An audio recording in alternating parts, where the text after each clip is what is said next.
All right, we are recording. I will stop recording at the end of the presentation. Cool. Let me get the screen share going.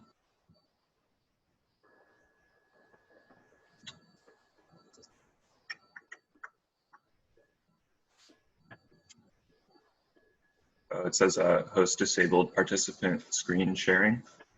Oh. I need to get a Pen Zoom account, and so I could be the host. I still just have the Drexel one. All right, I have to figure out how to allow. There we go. Try again. Okay. All right. Y'all see that okay? Yep. Cool. Okay, so welcome everyone that is watching now live or after the fact to the Quaran-Zines Zoom workshop. We do wish we could be in person with you because we have done, one of these and several other different assorted workshops in the EC space. So, definitely when campus opens back up, feel free to come, stop by, check us out, follow this link, the tiny URL, if you'd like to follow along in real time with the slides. And yeah, like we said earlier, any chiming in at any time is totally welcome. Next. Okay. So what is a zine? A lot of you maybe have not heard the word before, but it is short technically for magazine, and appropriately so, I suppose, because they tend to be smaller than when you imagine a magazine. Maybe I just pulled out a National Geographic earlier. This is an old one, but they look similar now. And a zine is typically more so done by an individual or a small group of individuals, not like National Geographic. And it could be on a topic of their own personal choosing. It's not necessarily determined by what's in the news or what will sell or what will hold ads or those sorts of things. And that's just an example definition that I wrote up, but definitely I'm gonna show some places you can look to see other ways other people define zines too. So if you want to make a zine along with us today or another time after, watching this recording, this is just a recommended set of easy things that you could use to do so. Everything I'm using today, I literally just got at CVS. Drawing pad, paper, a couple magazines, scissors, stick of glue, markers, that kind of thing. And that's really all you need, but it could be as simple or as complicated as you'd like to make it. So why would you want to make a zine, first of all? Well, I would say, the same reason you would want to write down anything. Maybe you want to send a letter to someone, something as simple as that. Maybe it's, a diaristic activity for you. Maybe you actually want to copy and mass distribute something because you have something important to say. And there are, just like magazines and just like books, libraries for zines that collect a lot of, people who have made zines for all these various reasons. And they're really cool places. I would definitely recommend, if you're in the Philly area, going to check out Philly Soapbox if you get the chance. And, it's bound to open up, by next year, at least, we'll hope. If you want to see some other examples of zines just from home now in quarantine, Zine Wiki is a good place to look. You might see down there list of distros. Distro, that's short for distribution. I guess it's, they like to shorten words in the zine universe a lot, and you can see, you know, they would distribute like much like a publisher, for example, lots of different zines. There's a zine events like conferences, expos, I guess would be what you could call them. Philly has a great one, DC has a great one, and that's actually, you know, when I was in high school, how I first learned about and heard about what a zine was. I just, you know, saw a flyer, I think, or something for the DC Zine Fest, they call it. So I'm going to show you some examples of some zines now. Maybe I think that's the best way to learn about what it is. You know, the definition I gave you was, granted, very abstract, but as you can see, it can really be as simple as this person, you know, did some drawings and wrote some words, some representation of, you know, text messages or their body, or really anything that you would care to write or draw and share with your friends and family, or with no one at all, just with yourself. I think actually, yeah, Sophie gave me this idea of a zine being like a recipe book. And I found this just, I think, literally searching for recipe zines. And I think that's a really cool idea. I know I write down recipes a lot and then just kind of throw the paper in a drawer or something, and, you know, they're all scattered loosely apart, and this is, you know, much akin to like scrapbooking. I think a good way to keep it all in one place, maybe make copies and give them out if you're not too secretive about your recipes. So this is an example of a distro that I was talking about earlier, Sprout distro. They tend to focus on more overtly political topics. If you're into those kinds of zines, I know that's typically a lot of people's first exposure to zines, because it's kind of like in the same way people will, you know, flyer door to door with campaigning literature, something like that. That was the main way zines kind of caught on initially. And so Sprout Distro is a great place to find. You can see it's all oriented such that it could be folded, printed out, folded, and distributed just off of one piece of paper.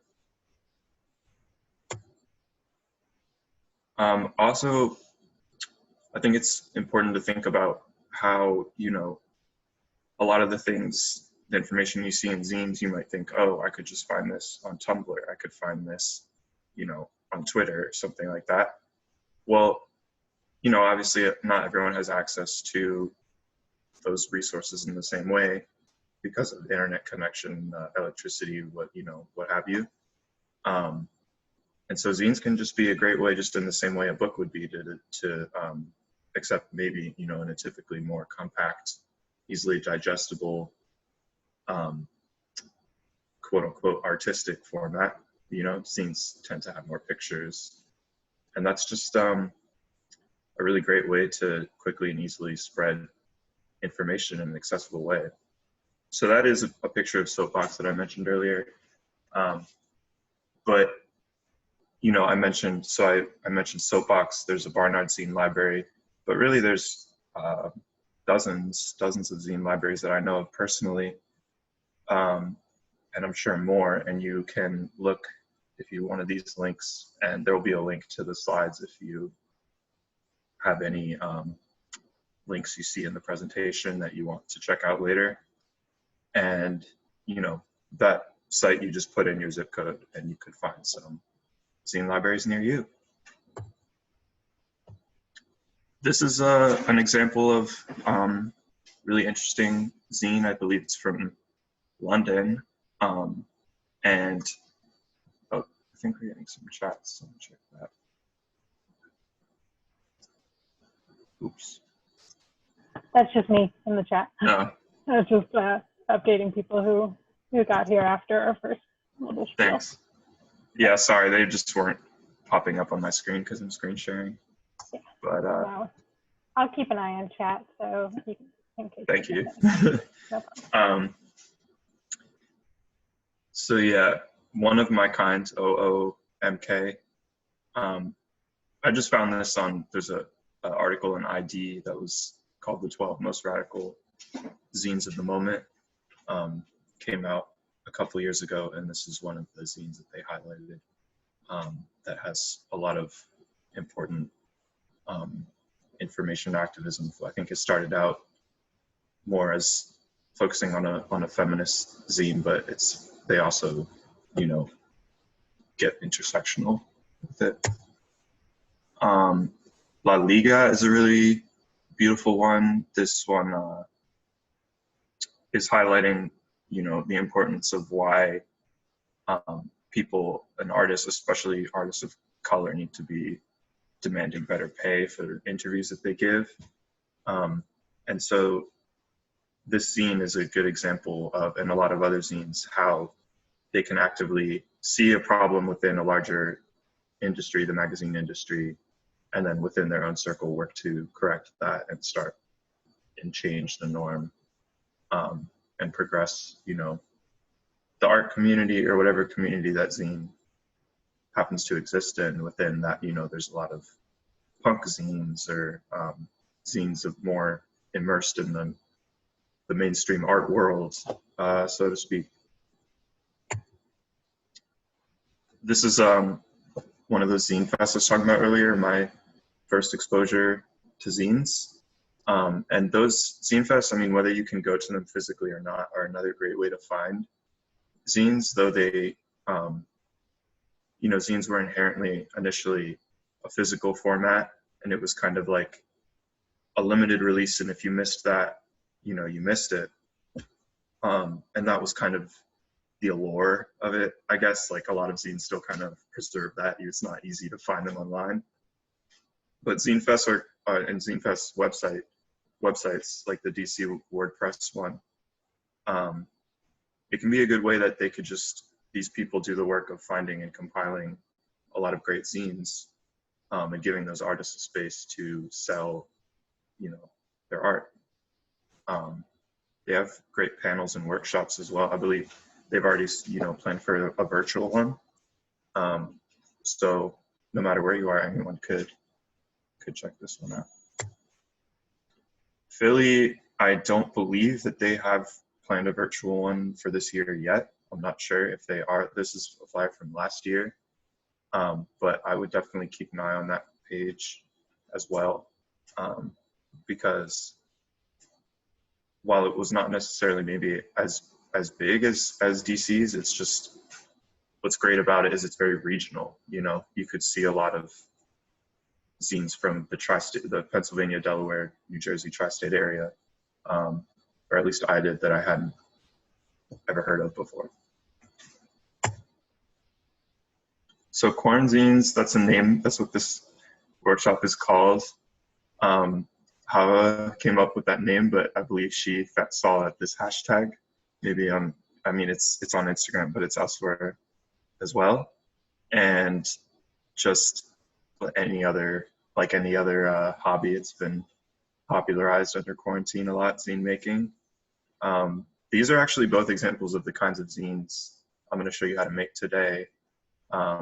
Super easy, and these people, you know, whether it's just whatever you see in your yard, or I was saying if zines can be important for sharing important information, like, you know, gotta wash your hands because of coronavirus and the quarantine.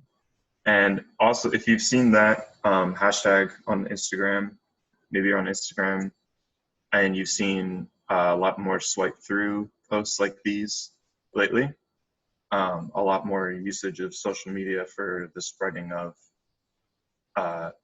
information explicitly towards the purpose of something, you know. I mean, it's in support of the riots and the protests, but I think we're seeing an interesting shift in social media from being, you know, a lot less, at least, you know, granted this is in my friend circle and not necessarily everyone's, but sharing of information that is explicitly for some purpose and not just a highlighting of life events or interests. For example, not that those are bad posts to share, but this is just a perfect example of the kinds of things zines are typically used for, spreading such information, and in this same easily digestible, flip through, easily shared sort of method. So that could serve definitely as an inspiration for you if you're already into this kind of content about making a zine in this way, and then possibly reaching an audience with that Instagram was not accessible to. And of course, you don't have to do research necessarily for a zine. Like, you know, a lot of those previous ones I saw involve just as much work as any other magazine, like an actual magazine would. You could really, you know, like I said, they're a great way to write a card to someone, or journal, or collage, or it's just, you know, a good simple outlet, I would say. It's fun. So this is the method that I'm going to use today. It's the probably simplest, easiest one that I found. I mean, you know, technically you could just fold a piece of paper once and then that would be, you know, a one-page zine, but this one gives you 8 pages. And I'm going to come back to this after I finish the rest of the slide and keep it on the screen in case any of you want to stick around and make one. And like I said, there's a link to the slides, so you can save that for later. So why is this happening at the Education Commons, this workshop? Well, some of you may never have been there, unfortunately. I hope you can come one day, but we do have a makerspace. We call the Tinker Lab. We have lots of workshops like this that we try to make as intentionally inclusive, and feminist, anti-oppression politics are inherently a part of the mission, expanding, you know, the use of technology for fun, but also, you know, for important purposes to anyone and everyone. We have 3D printers, button maker, vinyl cutter, Arduino. You know, you can really mess around and learn and have a lot of fun and access technology that is probably not as financially accessible to most people for free in the EC as a Penn affiliate. It's pretty great. So now we are going to enter the zine making part of the workshop. So you could follow along with me. You could, you know, chime in with any questions or comments, or talk amongst each other, and maybe give people a minute to like get a piece of paper. So if you want to follow along with, you're going to demonstrate folding and cutting this version, right? Yeah. So if folks want to make this 8-page one, you can grab just like a 8.5 by 11 sheet of paper, or really any size paper can work in the same style, but that makes a good dimensions. And then Thomas will walk through making that.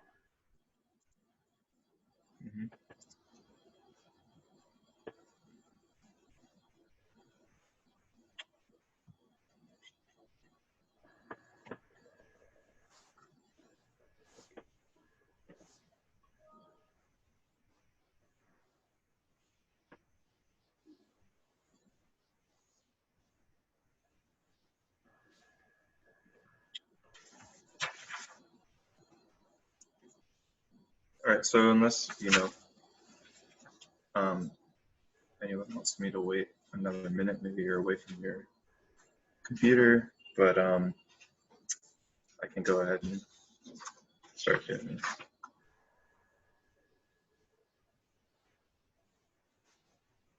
Okay. So I'm not even using like an 8.5 by 11 piece of paper exactly. I think this is 9 by 12, it still works fine. Doesn't, size of the paper doesn't necessarily matter so much. It just makes this drawing easier to understand. But I found the first step it does is, you know, that like hot dog folding, but it can actually be helpful in my opinion to do like a hamburger one first, because it gives you a line that is useful for later. But if that's confusing to you, you could of course just follow the diagram exactly.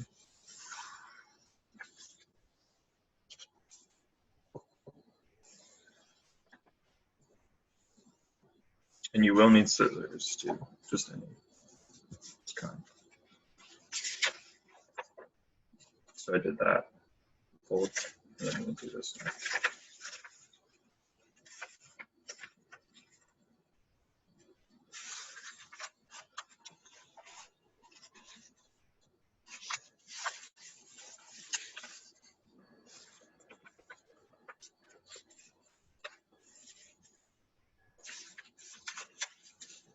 Yeah, and you know, if anyone has any suggestions, maybe if you would like to participate in a future zine workshop, I'm definitely going to do some more and change, you know, highlight maybe certain topics or areas or kinds of zines. And if any of you would like to attend a future one, you have a recommendation for a time that works better for you, a topic you'd like to see, something like that, definitely reach out. So now you have cross and you can fold towards the middle, the two long ends. I'll show you that. Yes, maybe I'll do this.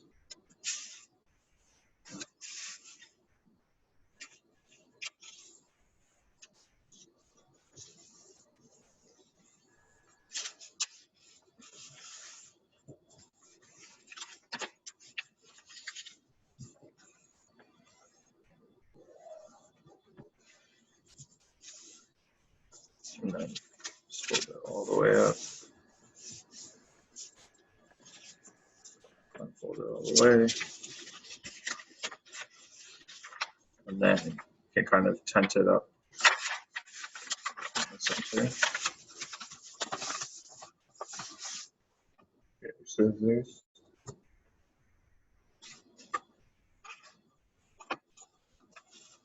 And just cut along that middle line.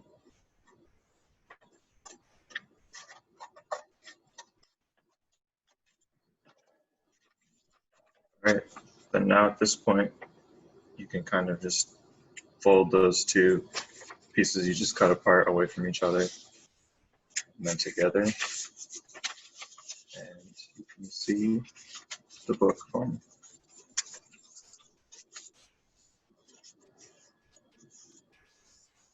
Another way I've made these, if I want a bigger surface to work with, you could just get maybe 2 index cards or something thicker and stack them like this, then maybe bend the edge of it, you know, as if like that, and put some staples in it or something that you could cover with washi tape or anything like that, and then you can have a larger book to work with. And you could do that with, you know, as many pieces of paper as you want, obviously.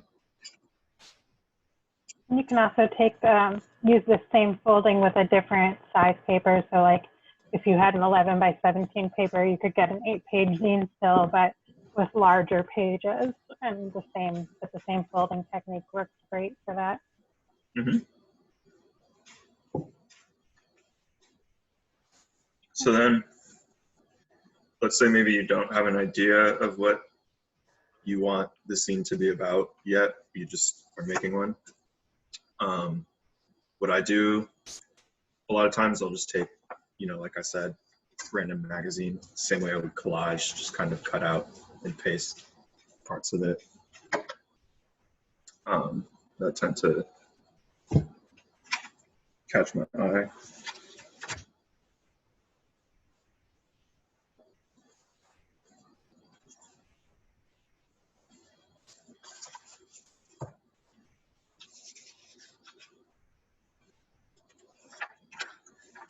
another big reason why you might want to use a bigger piece of paper, because the smaller you're limited a bit in what you can actually fit to glue in there, which may be,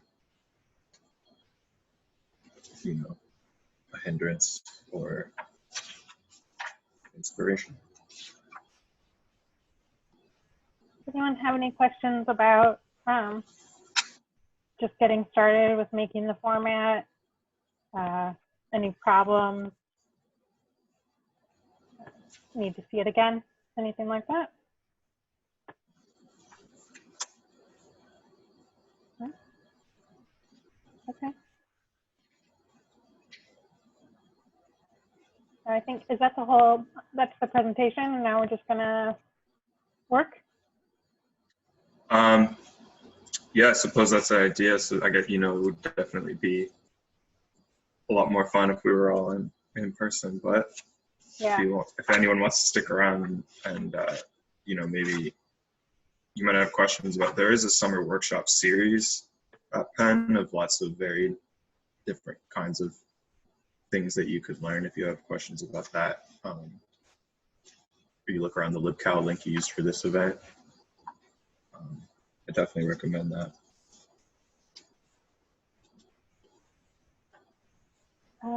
Yeah. So, Thomas, are there good ways that you can like stitch or staple multiple zines together? Like if you made some 8-page folds, how would you recommend maybe putting them together into one? That's a good question. Certainly, like if you're using paper as thin as I was, I had never thought about it, but now I definitely want to try. Like you could staple multiple of them together. I think also, I kind of personally just feel like I don't necessarily always like the look of staples in the zine. I mean, it depends, you know, what the zine is. Maybe that is aligned with its aesthetic more so or not. But you could poke, you know, holes and use string and tie multiple like zines like this together. Yeah, there is some good bookbinding, like some very simple bookbinding stitches that you could do. So if you like stuck them, you know, one inside of the other and then go from the middle of it, you could probably stitch them together pretty easily that way. I'm gonna stop the recording so that if folks want to turn on their cameras and feel more comfortable that way, then that way we can all kind of see things. And then if you wanted to show anything you're working on, that would be great. That's a good idea. Thank you, Hava.